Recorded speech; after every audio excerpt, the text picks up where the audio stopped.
Har bir nuqtaga, akupunktur nuqtaga ta'sir qilishi boshlaydi. Ketdi sirkulyatsiya. Женская tomonga sirkulyatsiya ketdi, yuragingizga sirkulyatsiya, почкangizga sirkulyatsiya ketdi.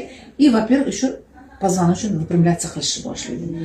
Grishalar bo'lganda, mana позвоночник turgan vaqtida navjida qiyshaygan bo'ladi. Bu yerda orqa miya suyuqligi o'tgan, nerv o'tgan, qon tomirlar o'tgan, siqil bo'lgandan keyin organlarga nima qiladi? O'z vaqtida ozuqa yetib bormaydi.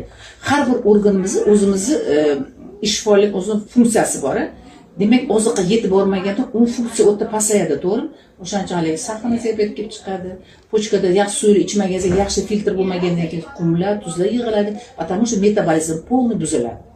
Bu chuvunning vazifasi nima ekan? Qarang, buni bitta o'sha olasiz, любой obuvingizga qo'yib ketaverasiz. И постоянно yurganingizni представьте себе, siz masalan qo'limni masajiga massaj qila olmaysiz. Bu постоянно sirkulyatsiya qilib, qon tomir toshib, anaqa sosudlanishni, elastichisini oshirib turadi. Biz hamma shu muammo bilan kelganmiz. Men o'zim qizlarim og'rib, buklarim o'zi qolmas edim, grejda.